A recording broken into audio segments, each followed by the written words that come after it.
किसी न किसी वजह के साथ बैठे होंगे। हमारे साथ धीरज जी हैं और यहाँ पर इस मंच पर उपस्थित तमाम सम्माननीय और आदरणीय लोग हैं जो अपना बहुमूल्य समय दे रहे हैं। ये इसलिए बैठे हैं ताकि शिक्षा की एक क्रांति लाई जा सके और शिक्षा का एक अलग जगाया जा सके। आज हम अररिया में हैं और अररिया जो है ये सीमांचल क्षेत्र है, लेकिन सीमांचल क्षेत्र में फॉरजीएस की स्थापना होती है और आज 4 साल सफलतापूर्वक कंप्लीट कर लिए जाते हैं और आज हम 5वें साल में एंटर करेंगे, प्रवेश करेंगे और ये सब का चीजों का श्रेय जाता है किसी को तो धीरज सर और यहाँ पर बैठे तमाम सम्मानित लोगों को। तो एक बार जोरदार तालियां होनी चाहिए इन तमाम लोगों के लिए। और शायद से धीरज सर और इनके भाई साहब और यहाँ पर उपस्थित तमाम लोग नहीं होते तो आज फॉरजीएस जो है इतनी ऊंचाइयों पर नहीं पहुंचता। जिस पोठिया गांव को कोई नहीं जानता था, उस पोठिया गांव के लोग जो है पोठिया गांव को जनाने के लिए बिहार से बाहर लोगों को बता रहे हैं कि पोठिया एक गांव है जहां पर फॉरजीएस चलता है और फॉरजीएस में बेहतर शिक्षा दिया जाता है। तो आज हमारा यहाँ पर 4था बार आगमन हुआ है, 4थी बार हम आए हैं और हर बार कुछ बेहतर करके गए। पहली बार आए थे तो 36 लाख लोगों ने हमारे वीडियो को देखा था और इसके बाद दूसरी बार आए तो कुछ सम्मान समारोह था, तीसरी बार आए तो कुछ अलग कार्यक्रम था। आज जब 4थी बार आए हैं तो यहाँ पर 4था वर्षगांठ मनाया जा रहा है। तमाम सम्मानित लोग हैं और आज मैं चाहूंगा कि सबका तो सम्मान हो गया, लेकिन जो फॉरजीएस का सपना देखा जिन्होंने धीरज सर, उनका एक बार सामूहिक सम्मान होना चाहिए। मैं तमाम आदरणीय लोगों को यहाँ पर उपस्थित करना चाहता हूँ, मैं प्रार्थना करना चाहता हूँ, निवेदन करना चाहता हूँ कि धीरज सर का सच मायने में आप सम्मान कीजिए, क्योंकि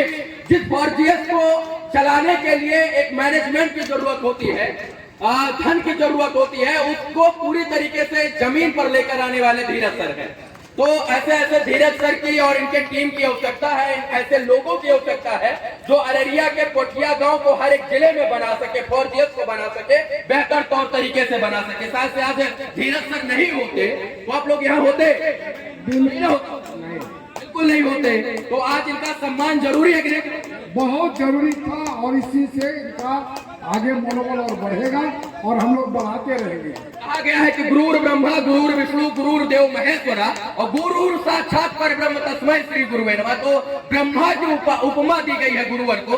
और जब मैंने इनसे बात किया तो उन्होंने बताया कि कैसे फॉरजीएस जो है वो शुरू हुआ, इसके बाद कैसे संचालन हो रहा है। सोचिए कि मैं 12 बजे रात को जब इनको फोन करता हूँ या 1 बजे रात को फोन करता हूँ तो ये इंसान फॉरजीएस के लिए इतना दीवाना है, इतना पागल है कि 12 बजे 1 बजे रात को अगर कहिए अररिया चलना है सिर्फ फॉरजीएस के लिए तो ये चल देते हैं। ये दीवानगी है, ये शिक्षा के प्रति प्रेम है और ये प्रेम का भाव अगर शायद से हर एक लोगों के बीच में रहेगा, 14 करोड़ लोगों के बीच, बिहार की 14 करोड़ आबादी उसमें से 1 करोड़ लोगों के बीच में ये शिक्षा के प्रति प्रेम आ जाएगा तो शिक्षा की अलग जो है वो घर घर जगेगी। जगेगी नहीं जगेगी?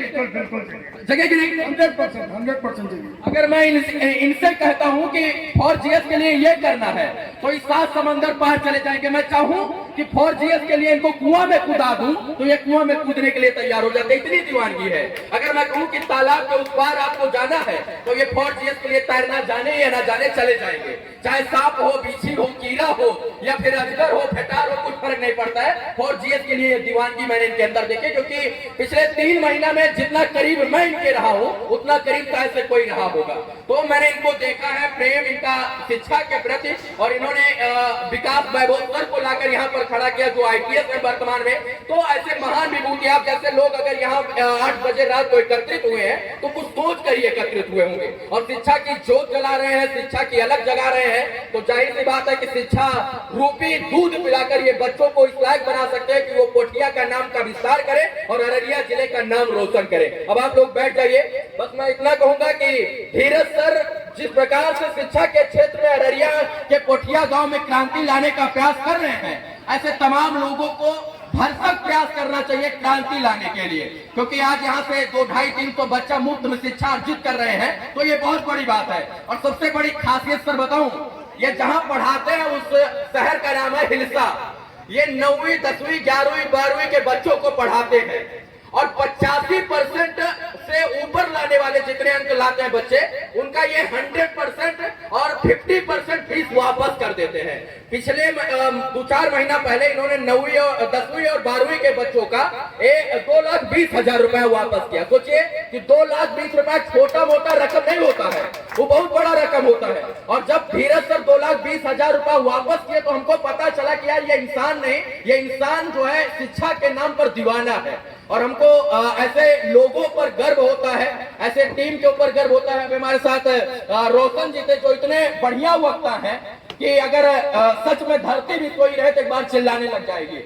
इनकी दीवानगी मेरे अंदर भी बसती है क्योंकि इनकी बोली जो है वो एक तेज उत्पन्न करती है। और हमारा ये कोशिश रहेगा कि फौजियत को किसी भी माध्यम से, किसी भी रूप से, जिस भी प्रकार से मैं आगे ले जा सकता हूं उस प्रकार से मेरा संपूर्ण योगदान रहेगा। आप लोग सम्मानित लोग इतनी देर तक बैठे रहे, रात के 8 बज रहे हैं, कुछ देखकर, कुछ विचार कर, कुछ सोच कर, कुछ इच्छा शक्ति रहकर आपने यहाँ पर बैठने का प्रयास किया, तो हमको लगता है कि धीरज सर कुछ बेहतर कर रहे हैं और इस बेहतर कार्य को आप लोग को सम्मिलित होकर इसको और बेहतर बनाना है। याद ये प्रण लेकर जाना हम लोगों को, हम सबका ये दायित्व है कि शिक्षा रूपी दूध इन बच्चों को इतना तेज पिलाया जाए कि आने वाले समय में बिहार का गौरव बने। और बिहार का ये जो फौजियत पोठिया गांव का फौजियत है, ये बिहार में पूरे वैश्विक स्तर पर अपना छाप छोड़े। ऐसे मैं तमाम शुभकामना देता हूं आपको और आपकी पूरी टीम को, फौजियत की पूरी टीम को। अररिया के पोठिया गांव जिसको कोई नहीं जानता था, उस पोठिया गांव को आज तमाम लोग जान रहे हैं। ये कारण है धीरज सर, और धीरज सर और उनकी टीम को एक बार पुनः बहुत सारा शुभकामना, बहुत सारा आशीर्वाद।